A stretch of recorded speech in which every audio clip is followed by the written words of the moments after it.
अस्सलाम वालेकुम, मैं हूं ज़ुल्करनैन ताहिर। नाज़रीन, आपको ईद मुबारक। ईद का स्पेशल मौका है और कैपिटल स्पेशल आपके लिए एक बहुत ही स्पेशल गेस्ट जो हैं वो लेके आए हैं। और स्पेशल गेस्ट जो हैं वो हमारे साथ चलेंगे पूरे प्रोग्राम में, बताएंगे अपनी ईद से और अपना पूरा स्टारडम जो उन्होंने अचीव किया और स्टिल पाकिस्तान को वो सर्व कर रहे हैं।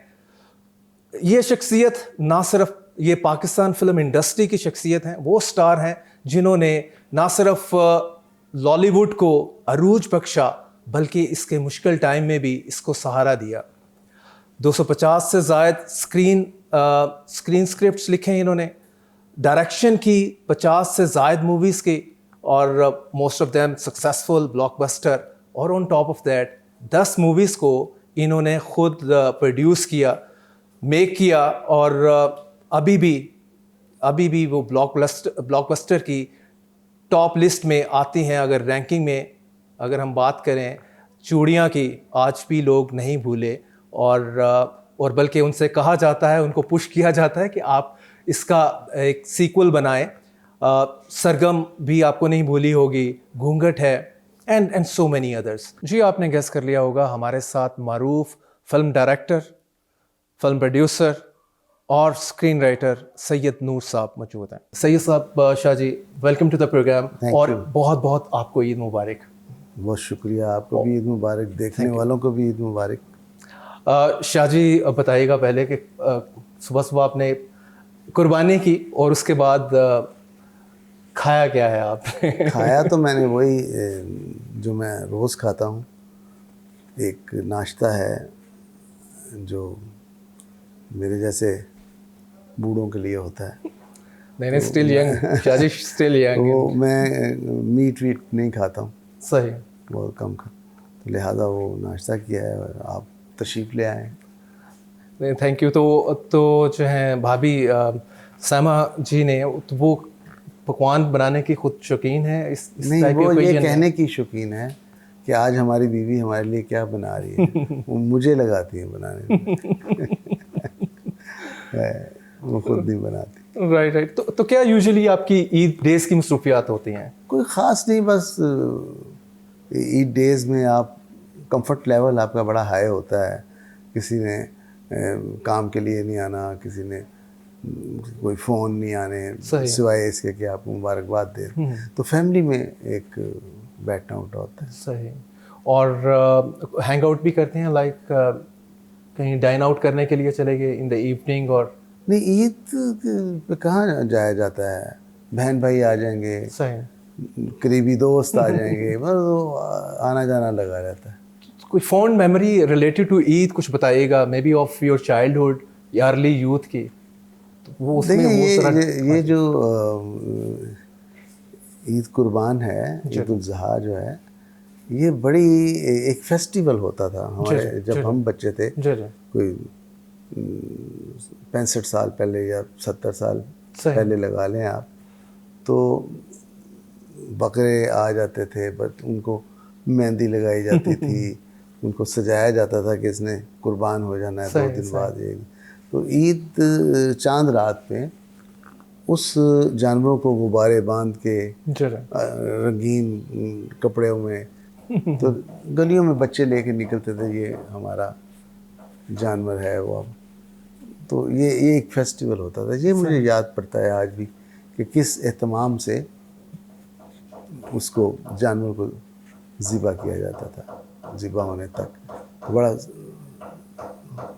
अच्छा लगता था। लेकिन अब तो इधर आप मैसेज कर दें कि इस कीमत का बकरा, वो आपको बकरा की बोटियाँ और ये करके आपके सामने। जी, ऑनलाइन सिस्टम आपको पता है काफ़ी, अब तो हर चीज़ में ऑनलाइन बैठे बैठाए। Food Panda one of them, खाने के लिए भी नहीं। आप ये देखें कि ये जो जितने भी मीट्स की दुकानें हैं, वो आपको कहते हैं कि आप हमें पैसे दें, हम आपको पूरा हर चीज़ करके दें, आपको कसाई भी नहीं बुलाना पड़ेगा, आपके घर में गंद भी नहीं पड़ेगा, ये वो 100 बातें। तो शाह जी, ज़्यादा जब आप अगेन आपको take back you to your childhood, उसमें ज़्यादा आप छोटी ईद को चेरिश करते थे या कि बड़ी ईद? नहीं, ईद उल फित्र, ईद उल फित्र, उसमें ईदी और बाकी और वो भी एक कहा जाता था ना कि रोजे रखे हैं, रोजों के बाद फिर रोज़ों के बाद भी, और वैसे भी ईद के ईद ही कपड़े बनते थे हमारे। सही सही। इतनी गुर्बत थी कि जी ईद के एक रोज़ पहले कपड़े नए आ जाते थे, जूता ले देते थे, तो सारी रात उन्हीं को देखते रहते थे कि ये सुबह जाके हमने पहनना है। इतनी वो होता था। बहरहाल अब वक्त के साथ साथ ईद का जो एक एहतमाम है वो भी कम हो गया है। आप ये देखें कि हर साल ही बच्चों को कपड़े नए मिलते हैं, जूते मिलते हैं, एक्साइटमेंट ही कोई नहीं है। हर रोज़ घर में स्वीट डिश बनती है कोई, वो तो तब साल के साल सेवइयाँ मीठी बनती थी और बड़ा फैसिनेटिंग होता था, बड़ी बेकरारी होती थी कि हम सेवइयाँ खाएंगे। बिल्कुल। मैं पाकिस्तान, इस टाइम पाकिस्तान सिनेमा कहाँ खड़ा है, हम दुनिया के साथ मैच नहीं कर पा रहे, गवर्नमेंट आगे क्या कर रही है, इन सब चीज़ों पे मैं आऊँगा। लेकिन अब चूँकि वही बचपन से आपकी बचपन के हवाले से स्टार्ट हुआ कि कैसी लगती थी ईद, थोड़ा सा मूव फॉरवर्ड करते हैं। उसमें यह है कि थोड़ा आप बताएं हमें कि आपका करियर, एजुकेशन आपने कंप्लीट की, उसके बाद mean film making, specially film writing, ये तो बिल्कुल एक क्रिएटिव काम है। क्रिएटिविटी सारा कुछ क्रिएटिव तो है, इस टाइम पे क्रिएटिव तो है, लेकिन ये टेक्निकल काम भी है। जी। Film script is a total technical job है। आप स्क्रीन प्ले बोलते हैं, आप अंग्रेज़ी फिल्मों में देखते होंगे, वहाँ एक ही टाइटल आता है स्क्रीन प्ले। वो वहाँ ये कभी भी नहीं आया कि स्टोरी फलाने की और डायलॉग किसी और ने लिखे हैं, स्क्रीन प्ले किसी और। तो screen play is the main thing of the film. तो मैं पढ़ता था कॉलेज में, जब मैं जर्नलिज्म की तरफ मेरा रुझान था। ये कोहिस्तान अखबार होता था उस ज़माने में। सही। और कॉलेज कौन सा था? दयाल सिंह कॉलेज। अच्छा, दयाल सिंह कॉलेज। तो ये मैं बात कर रहा हूँ 68-69 की। कोहिस्तान बंद हो गया कुछ अरसे के बाद, और बैठ के मैंने अपने आप से सवाल किया, मुझे क्या करना, जर्नलिज्म करना, क्या करना है।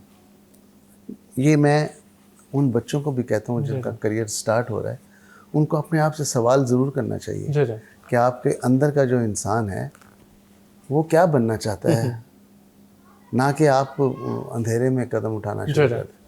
तो मैंने अपने आप से डिस्कस किया मुझे क्या, तो मुझे यही लगा कि मुझे फ़िल्म में बहुत इंटरेस्ट है, मुझे फिल्म में जाना चाहिए। तो यूँ मैं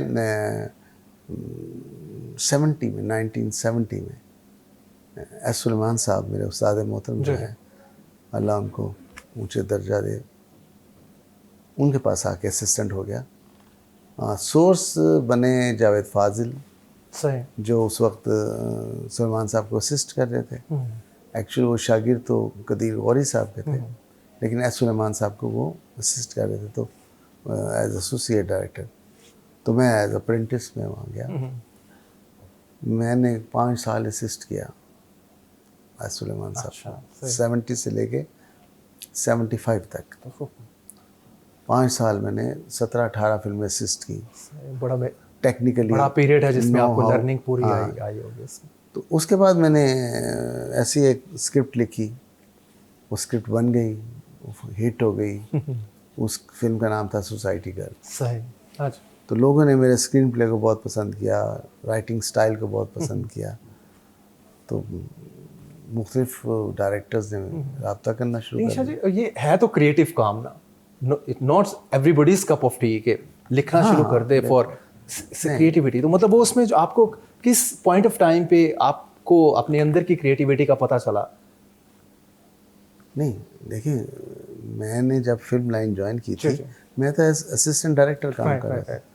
तो कुदरती बात है कि मैं जिन डिपार्टमेंट से होके जा रहा हूँ, कैमरा डिपार्टमेंट से, लेबॉर्ट्री से, साउंड से, एडिटिंग से, ये सब एक प्रोसीजर है। बिल्कुल बिल्कुल। तो सब उसमें से निकले।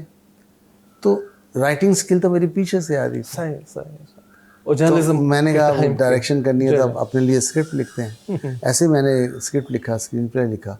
वो मैडम मेहताब बानो हैं, अल्लाह उनका भला करे, उन्होंने सुना संगीता की, जो अम्मी थी मैडम संगीता की, तो उन्होंने कहा हम ये बनाएंगे। मैं ये बना रहे। इस तरह वो फिल्म जो है वो बनी और वो बहुत कामयाब हुई। उसके बाद जितने बड़े डायरेक्टर्स थे सबके लिए मैं स्क्रीन प्ले लिखता था। राइट, उस वक्त फिर आपका टोटल फोकस जो है वो स्क्रीन राइटिंग पे ही हो गया। हाँ जी, फिर देखे ना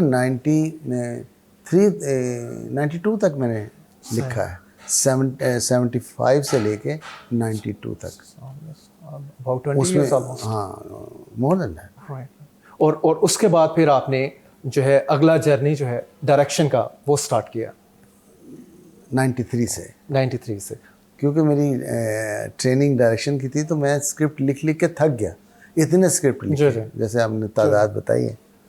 तो बनना तो मैं डायरेक्टर आया था, हमें भी डायरेक्टर बनना है, तो कोई चांस ही नहीं देता था। वो कहते तुम राइटर ठीक है। नहीं शाह जी, अगर आप उसमें देखें जो हमारा राइवल बॉलीवुड, नो मोर राइवल कहाँ आगे निकल गया इन दैट वे, तो बॉलीवुड में भी कईयों की बायोग्राफी उसमें मैं देख रहा होता हूँ, जिसमें यूजुअली ये अनयूजुअल है, जो डायरेक्शन कर रहा है एज असिस्टेंट डायरेक्टर के तौर पे आया है और उसने फिर थ्राइव किया है, आगे बढ़ा है, वो डायरेक्टर बढ़ा है, बड़े बड़े नाम जो डायरेक्टर हैं शुरू में, लेकिन स्क्रीन राइटिंग में मतलब जो शुरू में एज असिस्टेंट डायरेक्टर जिस तरह आपने शुरू किया है, स्क्रीन राइटिंग एक गॉड गिफ्टेड क्वालिटी है बिल्कुल ही। तो वो आप स्क्रीन राइटिंग गॉड गिफ्टेड है, स्क्रीन के लिए लिखना ये एक ट्रेनिंग है। सही, जो कि ये जी जो technical job, technical with the passage of time आपने उसमें फिर फर्दर थ्राइव किया होगा। तो शाह जी उसमें बताइएगा कि 95 में जीवा आपने अपनी खुद फिल्म बनाई, उससे पहले आपने अर्ली 90s में जो डायरेक्शन शुरू की, मतलब उसने आपको इंस्पायर किया, इंस्पिरेशन दी कि आप खुद भी फिल्म मेकिंग की तरफ आएँ? नहीं, मेरा तो शुरू से ही एम था कि मैंने फिल्म मेकिंग में आना है। सही। तो चांस ही नहीं बना, लिखते चले गए, रात दिन कहानियाँ ही लिख रहे हैं। तो फिर मैंने खुद प्रोड्यूस की फिल्म, मैं चांस तो कोई देगा नहीं। सही। उससे पहले किसी और की आपने तो डायरेक्ट की है ना? नहीं की। अच्छा, पहली फिल्म मैंने खुद प्रोड्यूस की, सनम, कसम। राइट, नॉट जीवा। नॉट जीवा। सही। जीवा वाज सेकंड। जीवा वाज सेकंड, राइट। वो हिट हो गई, फिर मुझे चांस मिल गया, फिर सबने एतमाद आ गया लोगों में कि भी ये बना सकता है। आपने कई स्टार भी बनाया जीवा से। हाँ, हिट हुई जब। जी हाँ, जीवा स्टार्ट की, उसमें वो भी कामयाब हो गया। उसमें बाबर अली, रेशम इंट्रोड्यूस हुए थे। उसमें जो सपोर्टिंग कास्ट थी बहुत बड़ी थी, लीजेंड्स हमारे को उसमें काम कर रहे थे। नदीम साहब थे, मुस्तफा कैश साहब थे, जावेद शेख थे, तो ये बड़े बड़े स्टार थे, तो वो भी काम कर रहे थे।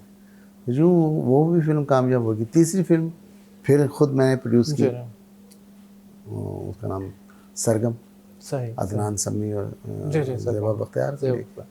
तो इस तरह फिर चलती गई, लोगों के लिए भी बनाते गए फिल्में, अपने लिए भी प्रोड्यूस करते गए। राइट। तो लेकिन जो आपका नंबर ऑफ फिल्म जो आपने प्रोड्यूस की हैं compare to the number of the film you directed, उसमें काफ़ी कह लें कि डिफरेंस है इन अ सेंस कि वो कम है जो आपने प्रोड्यूस की हैं, डायरेक्ट तो आपने बहुत ज़्यादा की हैं। तो क्या मतलब उसमें सभी आपकी तरफ आ रहे थे, आप डायरेक्ट करें, तो आपको टाइम नहीं मिला कि आप अपनी फिल्म प्रोड्यूस कर सकें ज़्यादा से ज़्यादा? जाहिर है, फिर आपके पास आपको साइन करनी पड़ती है फिल्में, प्रोजेक्ट आपको मिलते हैं, तो वो भी किए, साथ में अपना ज़ाती प्रोडक्शन भी की, डिस्ट्रीब्यूशन की, जो किसी दूसरे प्रोड्यूसर को पसंद नहीं आती थी। उनको लगता था कि ये रिस्की काम है। जैसे कि मैं मेहंदी वाले हाथ, जो कुरान से शादी होना, ये तो कोई प्रोड्यूसर हाथ डालने के लिए तैयार नहीं था। मैंने खुद प्रोड्यूस की, अल्लाह ने बहुत इज्जत दी। दुपट्टा चल रहा है, वो कहते थे नहीं जी हमें कमर्शियल फिल्म चाहिए, मैंने वो खुद प्रोड्यूस की, वो कामयाब हुई। तो लिहाजा जो जिस पे प्रोड्यूसर हामी नहीं भरता था या हाथ नहीं रखता था, वो मैं खुद प्रोड्यूस कर लेता था। तो यूँ ये सिलसिला चलता रहा, अल्लाह का शुक्र है। और आगे चल के जब आपका फिल्म प्रोडक्शन, स्पेशली हम बात करें 90s की और 2000 की दहाई की, 2000 से ऑनवर्ड 2010 तक, ये तो पीक टाइम है। उसमें इवन आपको टाइटल शोमैन ऑफ बॉलीवुड का भी, जी हाँ, ये टाइटल दिया गया। तो लेटर ऑन जो है उसके बाद 2010 ऑनवर्ड फिल्म मेकिंग में आपने मतलब थोड़ा सा खुद से ब्रेक करना शुरू कर दिया, या कि वो होता ना जो पहले एनर्जी, जितनी एनर्जी थी उसमें ज़रा फ़र्क पड़ जाए? नहीं, मुझ में आज भी वही एनर्जी है जो 92 में कसम बनाते हुए थी। ये मेरा इश्क है, फिल्म बनाना और फिल्म के लिखना। तो मुझे तो मेरा मरते दम तक यही काम करना है। मेरे पास बहुत चांस आए, मैं पैरेलल कोई बिजनेस कर लूँ। लोगों ने मुझे कहा भी कि फिल्म इंडस्ट्री का कोई भरोसा नहीं है। मैंने कहा मुझे तो बहुत भरोसा है, मैं तो नंगे पाँव आया था इस फिल्म इंडस्ट्री में। इन्होंने मुझे जूता भी दिया है, इज़्ज़त भी दी, कपड़े भी दिए, नाम भी दिया, ताल्लुक़ भी दिया, इज़्ज़त भी दी, सब भी दिया। तो मुझे तो बहुत भरोसा है अपनी फिल्म, मैं तो मरते दम तक यही काम करूँगा। लेकिन शायद उसमें स्पेशली देखा जाए 2010 ऑनवर्ड टिल टू डेट कि हम एक परसिस्टेंट डिक्लाइन देखते हैं फिल्म मेकिंग में। मतलब उसने आपको थोड़ा डिसअपॉइंट नहीं किया इस हवाले से? बिल्कुल नहीं। देखिए ये जो आप डिक्लाइन देखते हैं, सारी दुनिया में ये आया था। सारी दुनिया में कैसे आ गया? सारी दुनिया में केबल सिस्टम आ गया, चैनल्स की भरमार हो गई, और OTT आ गया। OTT आ गया। OTT तो खैर अभी आया, लेकिन ये है कि YouTube आ गया था।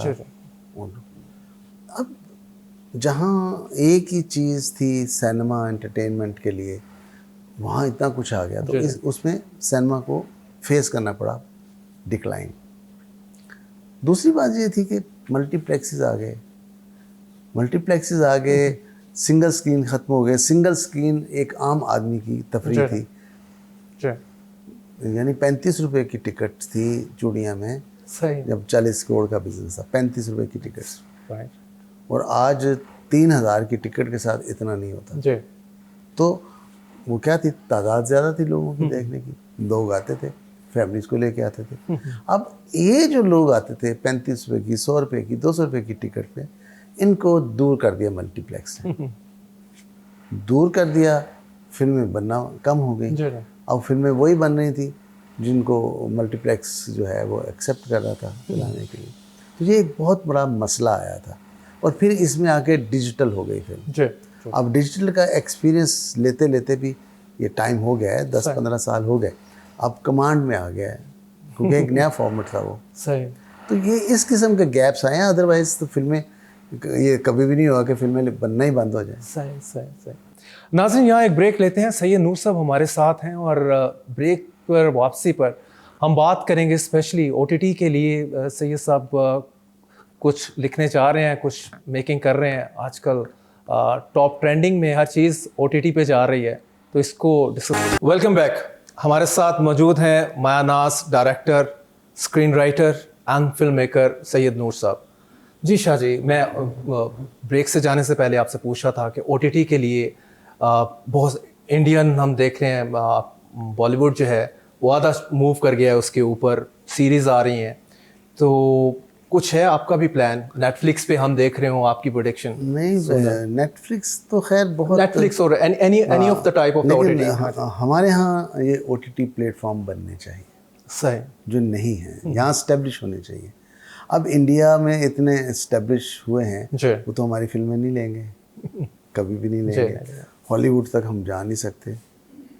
नेटफ्लिक्स वो प्रोजेक्ट लेता है जो उनके मर्ज़ी के मुताबिक होते हैं, तो लिहाजा हमारे लिए दे के हमारा सिनेमा ही रह जाता है, जिसके लिए हम फिल्म बना रहे हैं। अल्लाह करे कि यहाँ भी OTT प्लेटफॉर्म इस्टेब्लिश हो तो हम बनाएंगे, क्यों नहीं बनाएंगे OTT के लिए। शाह जी, आपने इतनी सारी मूवीज़ डायरेक्ट की और मेकिंग भी की। अब कभी आपको होता है समटाइम्स एट द हाइंडसाइट आपके कि यार मुझे एक ऐसी भी आर्ट मूवीज़ में भी स्टेप इन होना है, और मुझे एक कहा जाता है ना कि वो ऐसी मूवी बने जो इवन कम्पीट करे ऑस्कर में, जो हमारे maybe at some point of time.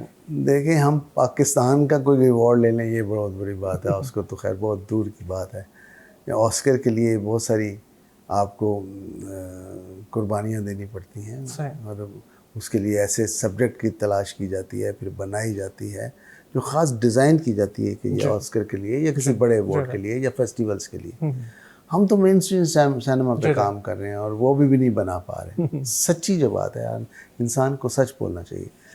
और ये जो फॉर्मेट आप बता रहे हैं, ये तो पैरेलल सिनेमा है। जी, पैरेलल सिनेमा। पैरेलल सिनेमा के लिए किसके पास इतना पैसा है कि वो कहे जी फिल्म बना लें, चले ना चले इसमें, नहीं। सही। यहाँ तो बिजनेस है। जो आदमी 8-10 करोड़ पे लेके आता है, वो 16 करोड़ 20 करोड़ कमाना चाहता है। सही। तो वो तो फॉर्मूला फिल्म बनाएगा जो जिसको लोग देखना चाहते हैं।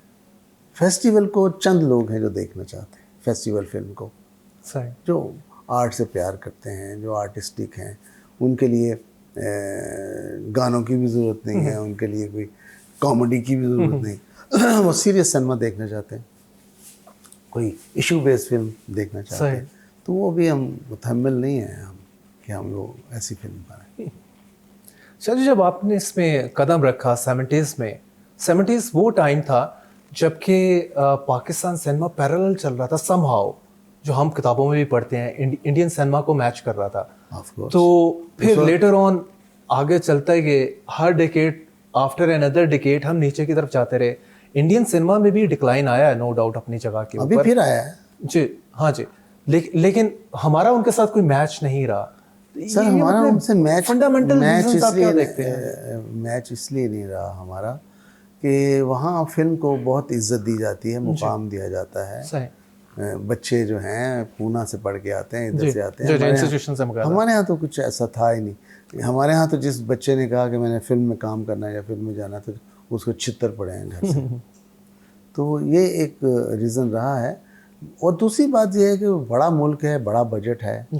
जब हम आज हम मैक्सिमम 10-15 करोड़ की फिल्म बना लेंगे, वहाँ अरबों में बन रही है फिल्म, तो कैसे मुकाबला होगा? उन टेक्निकली वो बहुत स्ट्रॉन्ग हैं, और उनका जो मार्केट है, टारगेट मार्केट जो है, वो पूरी दुनिया है। हमने सिर्फ पाकिस्तान के लिए फिल्म बनानी है। हाँ, अभी पंजाब गवर्नमेंट ने एक पुश की है लोगों को, तो कुछ बनाना शुरू होंगे।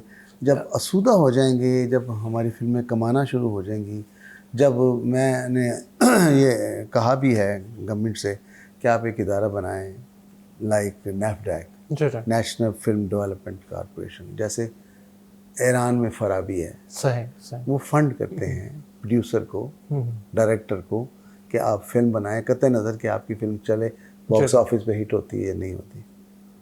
तो उस वहाँ तजर्बे किए जा सकते हैं, वहाँ आप कर सकते हैं, बना सकते हैं पैरेलल सिनेमा के लिए फिल्म। अब यहाँ प्राइवेट सेक्टर से एक बंदा, जैसे मैंने अर्ज़ की, कि लेके आता है 8-10 करोड़, तो वो गंवाने के लिए तो नहीं आएगा। फेस्टिवल से तो पैसे नहीं आएंगे, ऑस्कर मिल जाएगा उसमें तो पैसे नहीं आएंगे। तो इसके लिए शायद हमारे बाद वो वक्त आ जाए। सही। हमारे जीते जी तो नहीं आया। नहीं, आई होप के बिल्कुल आए उसमें। शाह जी, इसमें मुझे बताइएगा कि अभी Punjab government led by chief minister Maryam Nawaz Sharif, तो उन्होंने 50 एकड़ जो है लैंड वो डेडिकेट की है फॉर फिल्म इंडस्ट्री या फिल्म मेकिंग के लिए पंजाब की। उन्होंने कहा जी कि फिल्में इधर बनेंगी, हम सपोर्ट करेंगे। इवन पंजाब असम्बली ने लॉ भी इसमें पास कर दिया कि ये ज़मीन भी उनको अब मिल रही है। तो पहले तो बताइएगा कि उसमें इस सारे में मतलब आप इसको स्पेयर हेड कर रहे हैं, लीडिंग फ्रॉम द फ्रंट, और गवर्नमेंट को जाहिर है कल्चर डिपार्टमेंट, इनका कल्चर डिपार्टमेंट को एज सच ओवरऑल जो फिल्म मेकिंग और इससे जुड़े सारे मसाइल हैं उनका उस तरह से नहीं पता होगा, तो किस तरह से नहीं, इनको इसके लिए बता रहे बहुत डिस्कशंस हुई हैं, जूम मीटिंग्स हुई हैं, इस्लामाबाद में बैठकें हुई हैं। वो ऐसे तो नहीं उन्होंने फिल्म वर्ल्ड बना दिया, जी सिटी जो बना दिया, जी। तो वो सारा करके, और इसमें मरियम औरंगज़ेब को मैं बहुत क्रेडिट दूंगा। उन्होंने बड़ी मेहनत की है, उन्होंने अपने वादे निभाए हैं। जब वो पिछले टेनोर में कल्चर मिनिस्टर थी तो वो काम कर रही थी, उन्होंने हम सबको बुलाया, डिस्कशंस की, डिमांड पूछी, ज़रूरत पूछी, मतलब सब करके तो उन्होंने। सिर्फ 50 एकड़ ही काफ़ी तो नहीं रहेगा ना, उसके मतलब जितना पैसा बजट चाहिए फिल्म मेकिंग के लिए, और गवर्नमेंट कितना सपोर्ट कर पाती है, और अगेन कितने प्रोफेशनल, रियल टाइम प्रोफेशनल्स को एंगेज कर पाती है। जी नहीं, गवर्नमेंट अब शायद इस तरफ ना आए, गवर्नमेंट को इदारा बना देना चाहिए जो NAFDAC type, national film development corporation, वो प्रोड्यूसर्स को लोन दिलाए बैंक से, सही, और गारंटर बने खुद, तो इस तरह मिल जाएंगे। वरना बैंक कहाँ देता है, ना वकीलों को देता है, ना हमें देता है, ना फिल्म वालों को देता है पैसे। किसानों को दे रहा है भाई। हाँ, किसानों को दे।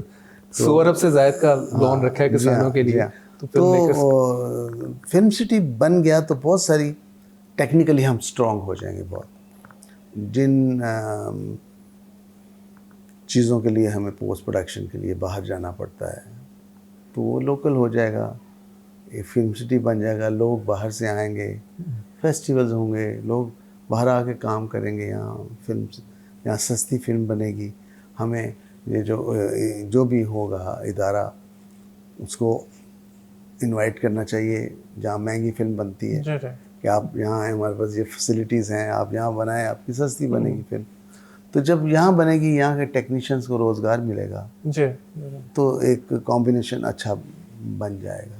राइट। शाह साहब, आप गवर्नमेंट की इंटेंट देख रहे हैं इसमें, या कि एक होता है जिस तरह बहुत सारी चीज़ें गवर्नमेंट करती है कॉस्मेटिक होती हैं, at the end of the day आज हम बात कर रहे हैं कि ये प्रोजेक्ट हो गया, 50 एकड़ भी गवर्नमेंट ने सैंक्शन कर दी, शायद इस पे लिए कोई सर्टन हेल्दी बजट भी कर देंगे, लेकिन शायद डाउन द रोड अगले साल हमारी मुलाकात हो, ईद के ऊपर ही बात कर रही हूँ, तो ये प्रोजेक्ट काइंड ऑफ कॉस्मेटिक के तौर पे डब्बे में चला गया, जिस तरह मूवीज डब्बे में रह जाती हैं। नहीं, ऐसा नहीं होगा। हम तो दुआएं करते हैं कि मरियम औरंगजेब साहिबा की उम्र दराज हो और वो इस प्रोजेक्ट को पाए तकमील तक पहुँचाएँ, इनकी हुकूमत भी चलती रहे।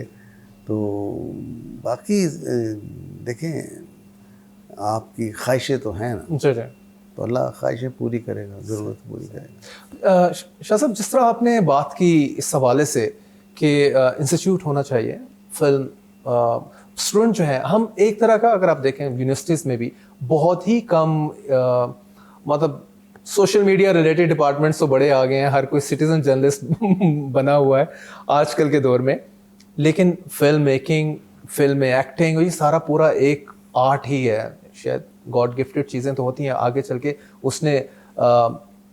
उसको नर्चर करना, उसको डेवलप करना, तो उसके लिए तो वो आपके पास इंस्टीट्यूट होना चाहिए हर सूबे में। इस हवाले से कोई प्रपोजल आपने कभी इनको लिख के दी कि भाई इस तरह से देखें? मैं प्रपोजल्स तो बहुत हैं, लेकिन आज से कोई 15-16 साल पहले डॉक्टर मुगीस थे पंजाब यूनिवर्सिटी में, मैस कम्युनिकेशन के डीन थे। मैं वहाँ गया, उनसे लेक्चर के लिए गया था, तो उनसे मैंने रिक्वेस्ट की कि जी हमारे यहाँ फिल्म पढ़ाई नहीं जाती, हमें इसीलिए लोग अनपढ़ कहते हैं, और आप अगर ऐसा करें एक डिग्री अनाउंस कर दें फिल्म मेकर की, फिल्म पढ़ाएं। मैंने कहा ऐसा कभी हुआ तो नहीं किसी इंस्टीट्यूशन में, आप कहते हैं तो मैं बात करके देखता हूँ। उन्होंने वीसी साहब से बात की, अप्रूवल आ गई, सही, तो वहाँ से मैस कम्युनिकेशन के साथ फिल्म भी पढ़ाई जाने लगी। सही। In the mean time doctor Mughees Punjab university छोड़ के सुपीरियर यूनिवर्सिटी में चले गए। उन्होंने वहाँ भी ये डिपार्टमेंट शुरू कर दिया। फिर BNU में शुरू हो गया, फिर NCA में शुरू हो गया, फिर UCP में शुरू, मतलब हर कॉलेज और यूनिवर्सिटी में फिल्म को पढ़ाना शुरू कर दिया, और कई बैचेस निकले, कई, लेकिन एक भी फिल्म मेकर नहीं निकला। क्यों नहीं निकला? कि फिल्म पढ़ाने वाले भी वो हैं कि फिल्म पढ़ा के आप किसी को फिल्म मेकर नहीं बना सकते। ये ऐसे ही है जैसे MBBS आपने कर लिया, तो आपको 5 साल, 2 साल, 3 साल, 4 साल आपको हाउस जॉब करनी पड़ेगी। जो हैंड ऑन प्रैक्टिस जो है, तो ये hand on practice film maker के लिए बहुत ज़रूरी है। उसको समझ आएगी। पढ़ने से क्या आएगा कि लेंस ऐसा होता है, यहाँ लगाएं, ये करें, वो करें, जी, तो फिल्म पढ़ा दी, फिल्म दिखा दी। तो इसके लिए हैंड ऑन ट्रेनिंग बहुत ज़रूरी है।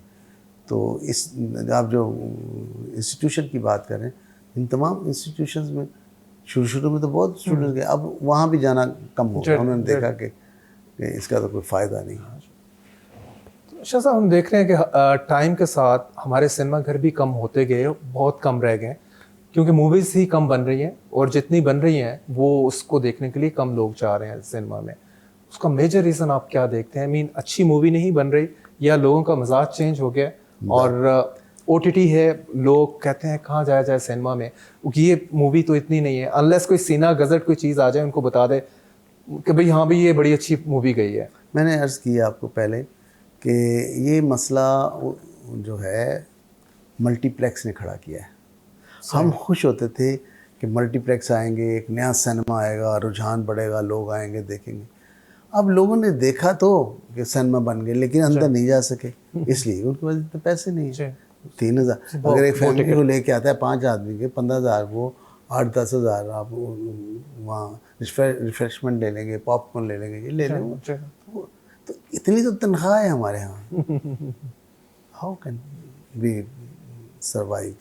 तो वो कैसे एड्रेस किया जाए फिर इसको? हाँ, यही था कि एक तो टिकट सस्ता हो जाए, और ये जो सिंगल स्क्रीन सिनेमा है मासिस के लिए, जी, वो चलने चाहिए, और वहाँ 200-300 रुपए की टिकट होनी चाहिए। सही। तो क्या गवर्नमेंट इस सेक्टर को सब्सिडी दे, क्या करे जिस तरह नहीं, इस बाकी? सेक्टर पे वो सोच रही है गवर्नमेंट सिनेमा बनाने के लिए, सिंगल स्क्रीन सिनेमा, बिल्कुल इस पे भी काम हो रहा है।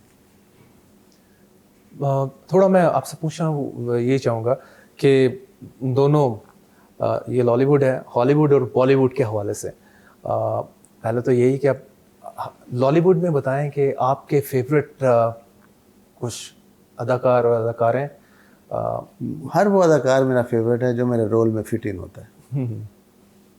मैंने कभी किसी एक्टर की शोहरत से फ़ायदा नहीं उठाया। सही। ये जो होता है ना कि एक्टर हिट है जी, तो आप उसको लेके फिल्म बना लीजिए, बॉक्स ऑफिस पे इसका नाम अब चल रहा है, तो हाँ जी। मैं अगर एक फिल्म कंसीव करता हूँ, स्क्रीन पे लिखता हूँ, तो एक तरफ पाकिस्तान का सुपरस्टार है और दूसरी तरफ से एक नया लड़का है, और वो मुझे लग रहा है कि वो ज़्यादा फिट इन हो रहा है मेरे रोल में, तो मैं सुपरस्टार को नहीं लूँगा, मैं उस नए आदमी को लूँगा, इसलिए कि वो मेरी फिल्म को ताकत देगा, वो मेरी फिल्म को फैशन देगा। सुपरस्टार फैशन जब देगा तो फैशन कोई मानता है या नहीं मानता, लेकिन परफॉर्मेंस वो जो नया लड़का करेगा उस रोल में 50% भी करेगा, तो रोल चूँकि उस पर फिट इन है, उसका बॉडी स्ट्रक्चर, उसका फेस, उसका बोलना, उसका बैठना उठना, वो उसको सिंक्रोनाइज कर रहा है, तो वो ज़्यादा आपको बेनिफिट देता है। सही सही। नाज़रीन, सैयद नूर साहब हमारे साथ हैं। ब्रेक पे हम जाते हैं, ब्रेक के बाद हम बात करेंगे। अभी मैं देख रहा था सैयद नूर साहब की कुछ पिक्चर दिलीप कुमार साहब के साथ हैं, उन पे भी बात करेंगे, और प्लस सैयद नूर साहब जो इनकी आइकॉनिक ब्लॉकबस्टर चूड़ियाँ थी उसकी सीक्वल बना रहे हैं, चूड़ियाँ 2 आ रही है, उस पर बात करते हैं। एक वेलकम बैक। हम बात कर रहे थे ब्रेक से पहले सैयद नूर साहब की पिक्चर विद दिलीप कुमार साहब इनके घर में और स्टूडियो में। शाह जी बताइएगा, दिलीप साहब के हवाले से लगता है आपके फेवरेट भी होंगे, बल्कि पूरे पाकिस्तान के भी और इंडिया के सभी, दुनिया के सब फेवरेट हैं वो। तो ये पिक्चर बताइएगा कहाँ पे? मैं बचपन से इनका फ़ैन था। सही। मेरी पहली पसंदीदा फिल्म इनकी थी आन, तलवारबाजी, और यंग देख रहे हैं उसको, तो ये बड़े मेरे फेवरेट थे। फिर रोमांस में जो बड़े डीप रोमांस के साथ इन्होंने फिल्में की, दाग, ये बाबुल, अंदाज, ये फिल्म तराना, बहुत ज़बरदस्त। मैडम नूरजहां के साथ जुगनू थी। तो मैं जब सरगम बना रहा था तो मैं ज़ेबा बख्तियार साहबा से मिलने के लिए बॉम्बे गया था। सही। उनको साइन करने के लिए कि आपने मेरी फिल्म में काम करना है।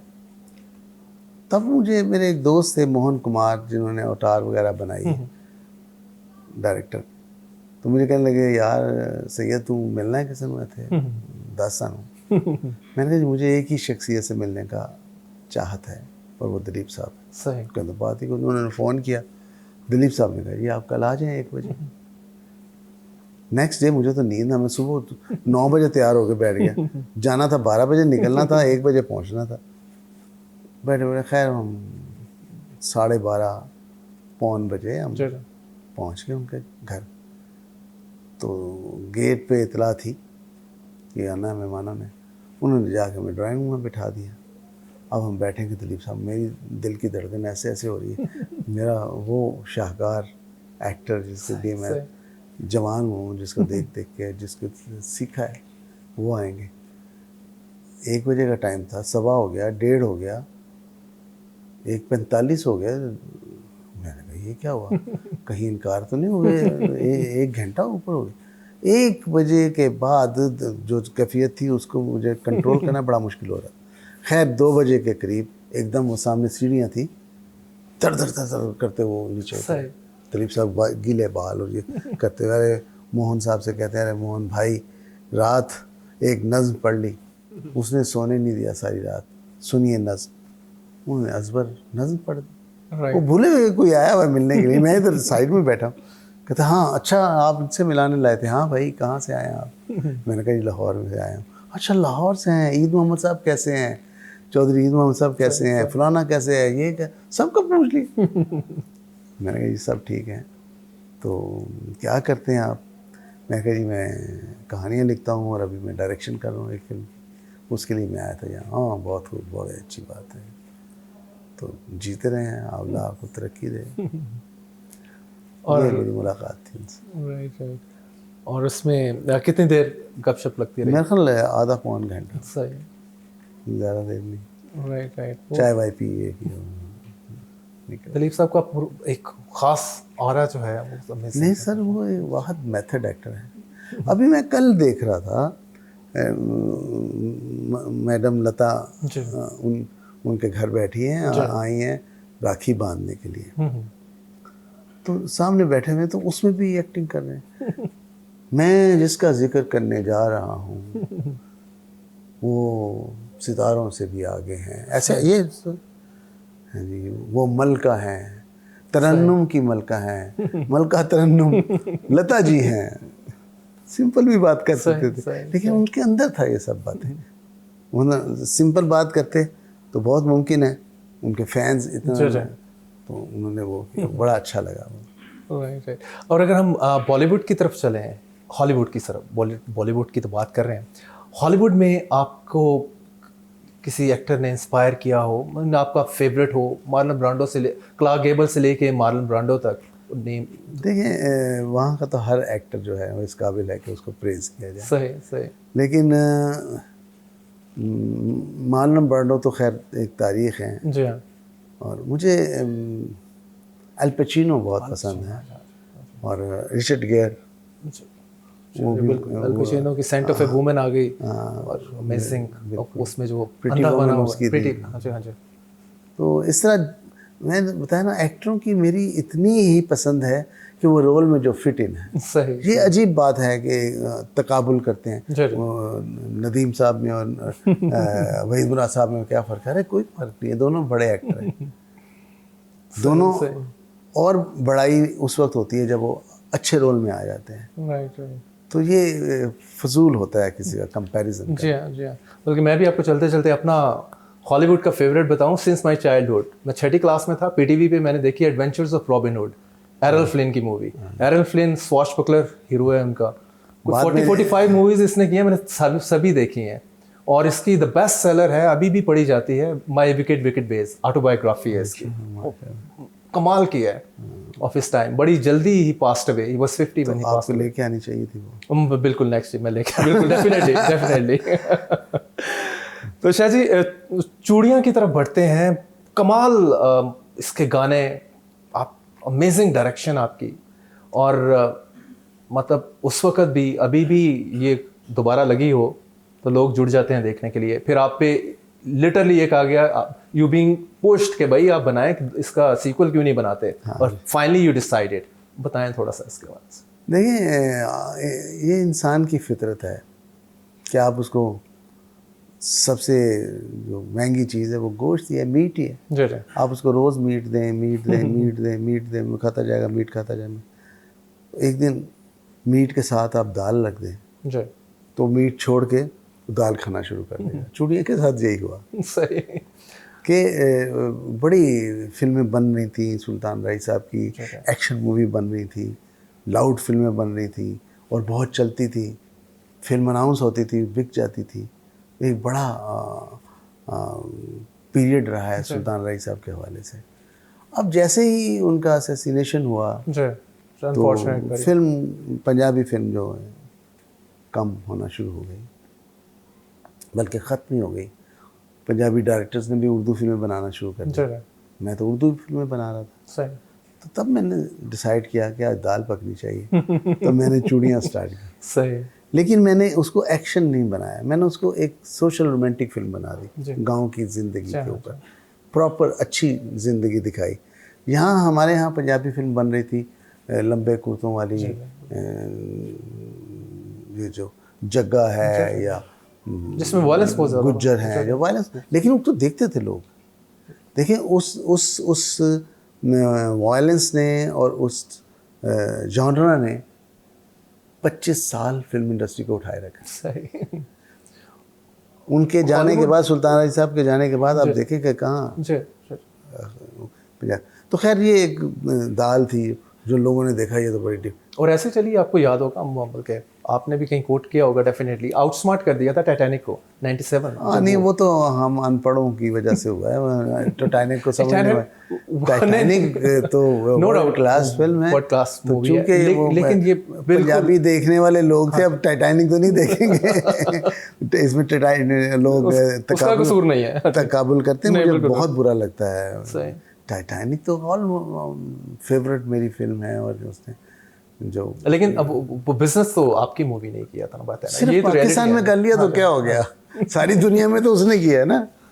सही सही। सारी दुनिया में मैं नहीं इस खुशफहमी में मुब्तला था। तो उसमें कहा 97 onward, fast forward almost 30 years now, तो अब चूड़ियाँ 2 आप प्लान कर रहे हैं आप, और बल्कि स्टार्ट आप उसकी शूटिंग भी स्टार्ट कर दी है। पहले तो थोड़ा बताइएगा, और फिर ये बताइएगा कि why after such a long period. Sir मुझे बहुत लोगों ने कहा कि चूड़ियाँ 2 बनाए आप, चूड़ियाँ 2 बनाए, मैं नहीं मान रहा था।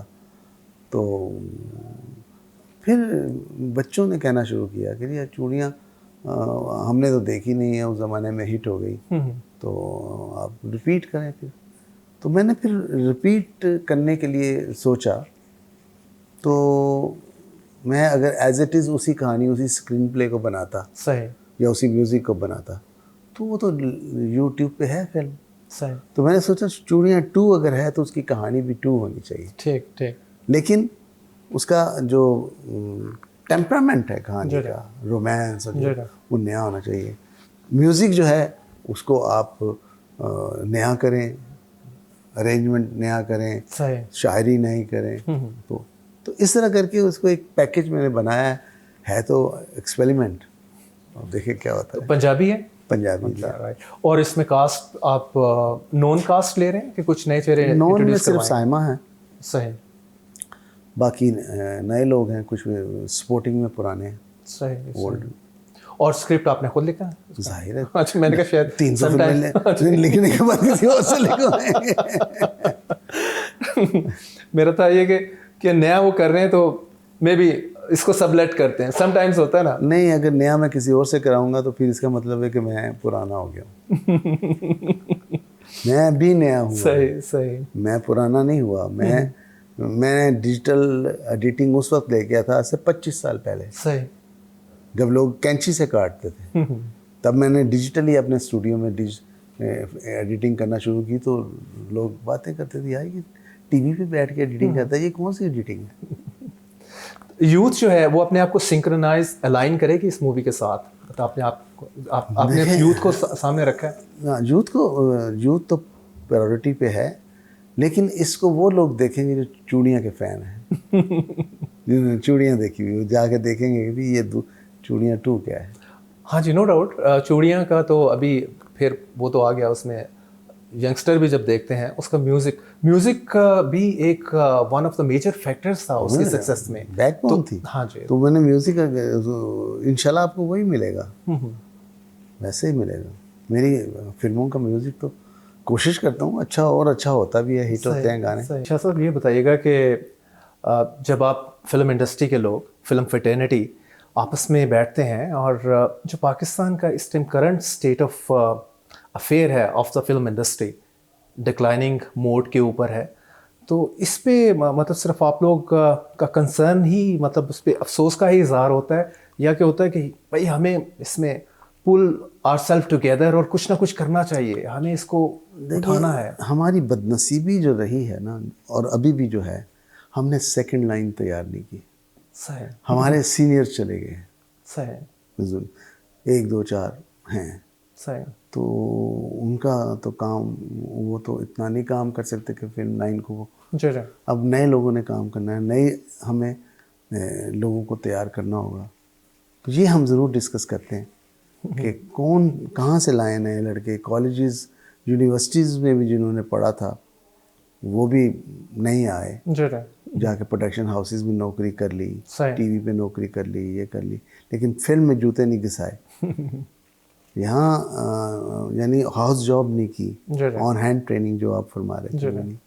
तो ये ज़रूर, तो लेकिन होपफुली मतलब ये आगे के 5 साल ये फैसला करेंगे कि हमारी फिल्म इंडस्ट्री जो है कितनी ऊपर जाती। सही सही। शाह साहब, मेरी बात हो रही थी, आई एम टोल्ड के नवाज शरीफ साहब भी आपके फ़ैन हैं और नवाज शरीफ साहब की गवर्नमेंट है, जो वो कहते हैं होता है और तगड़ी गवर्नमेंट है उनकी। तो कोई गवर्नमेंट को आप कोई मैसेज देना चाहेंगे फिल्म इंडस्ट्री की रिवाइवल के हवाले से, कोई ऐसा कोई core suggestion through this platform? देखिए जी, पहले तो मैं शुक्रिया अदा करना चाहूँगा गवर्नमेंट का। उन्होंने अभी फंड्स दिए हैं, सही 25-30 लोगों को फंड्स दिए हैं, 3-3 करोड़ रुपया दिया है और पहली किस्त दे दी है उन्होंने, लोगों ने काम शुरू कर दिया है। एक प्रोडक्शन का एक आने वाला है मौसम अच्छा। सही सही। तो दूसरा मैं मैसेज ये ज़रूर दूंगा कि प्लीज़ एक इदारा पहले बना लें नेफटेक टाइप, जो हमारे और दुनिया के दरमियान एक ब्रिज का काम करे। सही। फंडिंग भी आती है, दुनिया ऐसी फिल्में यहाँ प्लान की जाए कि वो फंड्स देंगी, बाहर की गवर्नमेंट देंगी हमें फंड, तो जी इस पे काम होना चाहिए। तो लेकिन फिर भी इसके अलावा मरीम औरंगज़ेब साहिबा का बहुत शुक्रिया, जिनकी वजह से मरीम नवाज़ साहिबा ने ये फ़ंड मंजूर किया। सही सही। सही नूर साहब, बहुत शुक्रिया, pleasure, really pleasure speaking to you. बहुत अच्छा लगा और नाजरीन ने भी आपकी गुफ्तगू को सर्टनली एंजॉय किया होगा। और Shah ji is a very down to earth person और होपफुली गवर्नमेंट जो है इस एरिया को, फिल्म इंडस्ट्री को इस हवाले से थोड़ा सा हीट पे करेगी, नज़रें इधर लगाएगी इसके रिवाइवल के लिए। और पर्सनस लाइक सैयद नूर साहब एंड मैनी अदर्स जो कि इस इंडस्ट्री को ने दिए हैं, तो आई थिंक कि गवर्नमेंट अगर थोड़ी सीरियस होती है तो पाकिस्तान की फिल्म इंडस्ट्री रिवाइव हो सकती है। मीन टोटली हम होपलेस नहीं हुए अभी। ये रिवाइव लफ्ज़ बड़ा अजीब है। सही। रिवाइव का मतलब ये है कि जो पहले था उसको आपने नया कर दिया। सही। जो पहले था वो तो सब चला गया। सही सही। एक दौर था जो ख़त्म, जी दौर ख़त्म, अब नया दौर शुरू होना है। अब नया दौर की बात किया करें, ठीक है कि हम नए दौर को लेके आएंगे उस लेवल पे या उस तरह। अच्छा, बिल्कुल बिल्कुल सही कहा। और यही कि टाइम की स्पीड के साथ चले गवर्नमेंट, और जो इंटरवेंशन हो चुकी हैं ओवरऑल इंडस्ट्री में, चाहे वो ड्रामा इंडस्ट्री है, फिल्म इंडस्ट्री है, उस इंटरवेंशन की पेस के साथ गवर्नमेंट को चलना होगा। गवर्नमेंट मीन्स सपोर्टिव होगी, और सपोर्टिव होगी तो आप एक पैरेलल, चाहे वो इंस्टीट्यूशन की फॉर्म में हो या आप एक फिल्म जो है जिस तरह फिल्म सिटी आप दे रहे हैं इनको, और उसको किस तरह से आगे आपने डेवलप करना है, और डेवलप करेंगे तो चीज़ें आगे थ्राइव करेंगी। तो यही है, अदरवाइज टॉक और टॉक ही रह जाएगी, प्रैक्टिकली कुछ हो नहीं पाएगा। और नाजरीन, ईद का मौका है, अपने साथ जुड़े लोगों का भी ख्याल रखिएगा। स्टे ब्लेस्ड, अल्लाह हाफ़िज़।